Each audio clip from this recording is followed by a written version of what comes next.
El próximo 10 de enero se va a realizar la audiencia por el juicio abreviado para que Diego Parise, uno de los jefes y organizadores de la asociación ilícita que se dedicaba básicamente a estafar inmobiliariamente, bueno, ofrecería pagar unos 20 millones de pesos para repartir entre los damnificados justamente de esta estafa inmobiliaria. Hay toda una situación alrededor de esto y seguro que hay ya algunos movimientos que tienen que ver con la causa judicial. Recordarán ustedes, y vamos a contextualizar, tiene que ver con esta estafa inmobiliaria que de alguna forma captaba la atención y la buena fe de personas que en pos de cumplir el sueño de la casa propia iban aportando dinero y obviamente cayeron embaucados en su buena fe en una estafa inmobiliaria, lisa y llanamente.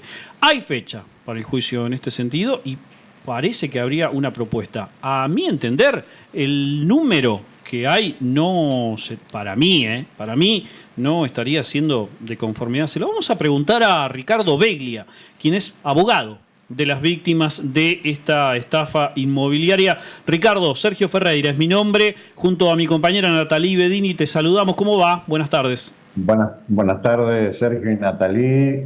Bien. Por lo menos hoy hemos obtenido un resultado dentro de lo planificado y esperado, porque hoy hubo una audiencia que es distinta de la que va a ocurrir el próximo 10 de diciembre.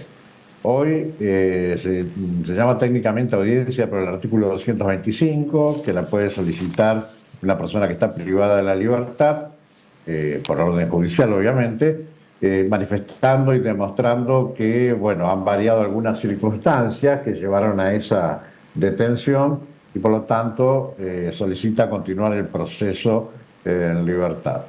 Se trata del corredor inmobiliario Agustín Storni, que solicitó o echó mano a esta posibilidad a través de su defensa técnica, pero por fortuna fue rechazado por la jueza Cecilia Labanca y también por la fiscal Bárbara Hilera, porque resultaba totalmente improcedente. Se alegaba cosas prácticamente sin sentido, de que este corredor inmobiliario no tenía y no tiene recursos, que nunca manejó ni tuvo nada que ver con la banda, que su vida era andar en bicicleta y vender a domicilio pastas caseras, es decir, cosas que no tienen nada que ver, son muy distintas y muy distantes de lo que la investigación va arrojando.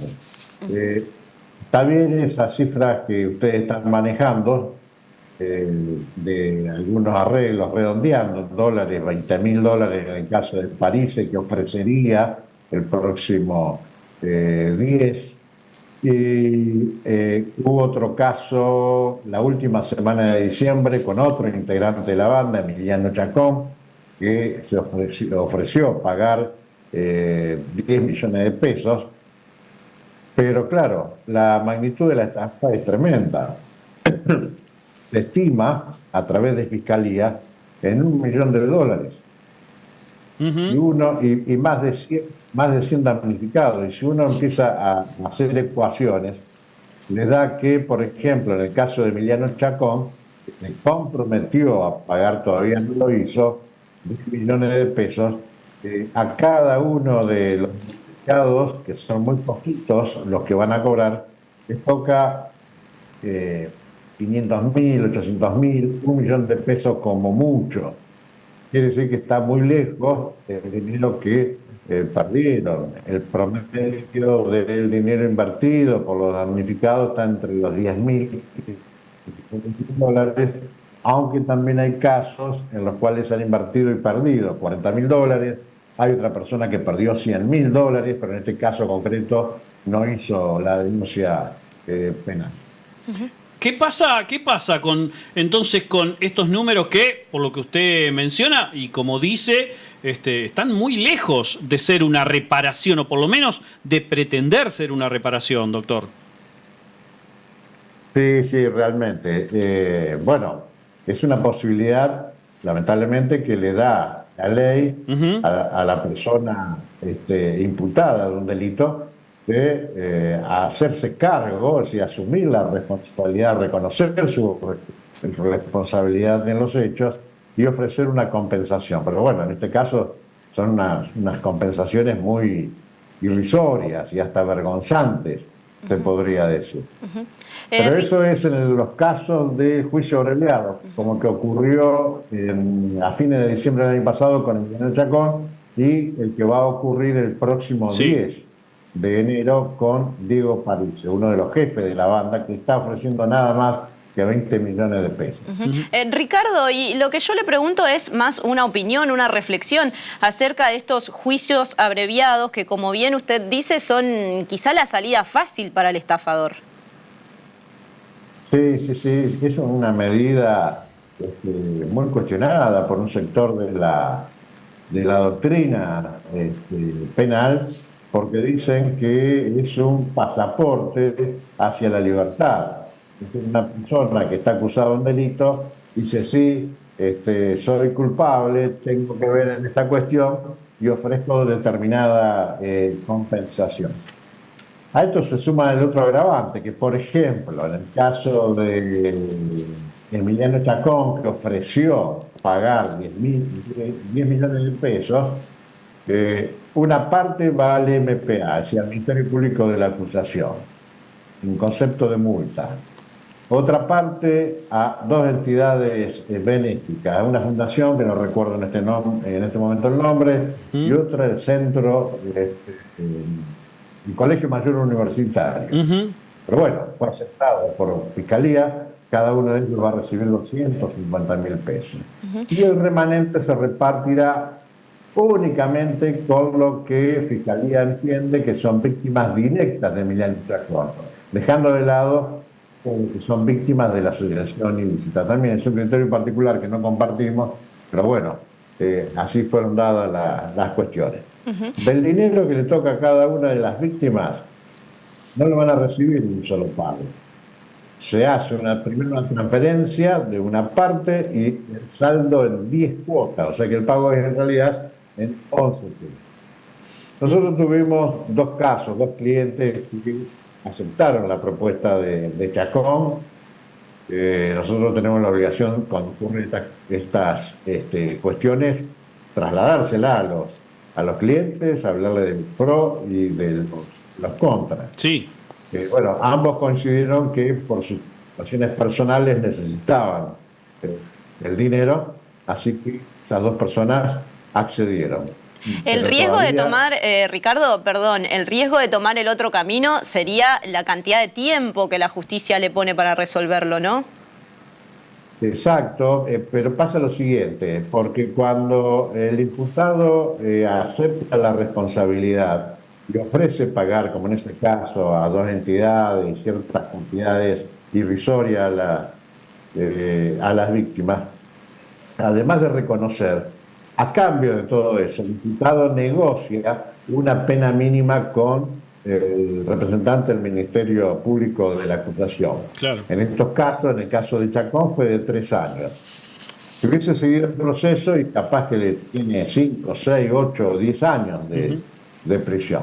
Pero bueno, digamos, para no embarullarlos técnicamente, supongamos, se hizo la propuesta, se le trasladó a todas las víctimas, a esas víctimas directas, solo un matrimonio no aceptó, pero Ajá. ahora ¿qué pasa? ¿Cuál es la realidad que nos ofrece la ley?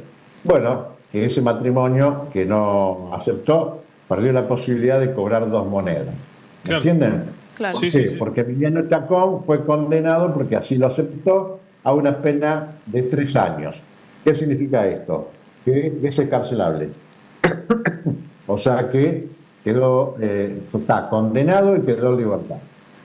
Va a ocurrir lo mismo con Parise, cuando Parise me recuerda el nombre de un corrido Diego. mexicano, que lo pueden buscar ahí en YouTube, que se titula Jefe de Jefes. Ajá. Bueno, Parise es uno de los jefes de esta banda que tiene más de 20 integrantes, no son solamente los 6 o 7 que están mencionadas obras, hay muchos abogados involucrados, y bueno, París va a ser beneficiado con esta medida del juicio abreviado. Pero volviendo a la audiencia de hoy, volviendo al caso del corredor inmobiliario Agustín Torni, como dije por allí, bueno, el resultado fue altamente satisfactorio porque el juez de la banca aceptó el rechazo de fiscalía, aceptó el rechazo de todos los querellantes que estábamos presentes en la sala 6 del primer piso del Palacio de Justicia. Y quiero destacar que algunas víctimas se acercaron. En un caso, una médica, por imposibilidad física, declaró vía Zoom. Hubo un matrimonio joven, tía él, docente, maestra, la señora, que fueron personas y expusieron ante la magistrada. Y realmente un testimonio muy duro, muy crudo. La señora le costó muchísimo hablar, rompió el llanto, y bueno, explicó que era remover y revivir cosas muy angustiantes para ella, para ellos, para el matrimonio. ¿Por qué? Porque ellos compraron el terreno, entre comillas, a esa inmobiliaria, Storni, de París, etcétera, etcétera. Obtuvieron un crédito Procrear y comenzaron a edificar su casa. Cuando iban por la mitad, tuvieron que suspender todo y ahí se dieron cuenta que el terreno no era de ellos, que lo habían perdido lo que habían construido, que tenían materiales comprados, muchos en cuotas que tuvieron que seguir pagando, pero además quedaron con la deuda ante el banco a 20 años, como dijo la señora. O sea que para ellos es un calvario a larguísimo plazo. Y esto, para que uno pueda comprender lo dramático que es, confesó, la señora contó, que su círculo de amistades y muchos familiares no saben que ellos fueron víctimas de esta estafa, porque sienten vergüenza. Sí. Yo, que soy docente universitario, hecho penal especial, siempre le comento a los alumnos, uno cuando es víctima de un delito lo cuenta, sí, me robaron de tal manera, yo iba por la calle, etcétera, etcétera, y lo cuenta. Pero hay dos tipos de delitos, les digo, que no se cuentan nunca o es muy difícil contarlos. Son los abusos sexuales, por obvias razones, y los casos de estafa. Y esta señora ya me da la razón a estos dichos, porque el sentimiento, la angustia de las personas es terrible. No hay solo un efecto negativo económico, sino la señora está con tratamiento psicológico y con tratamiento psiquiátrico a raíz de este tema. Tuvo que pedir licencias laborales, etc.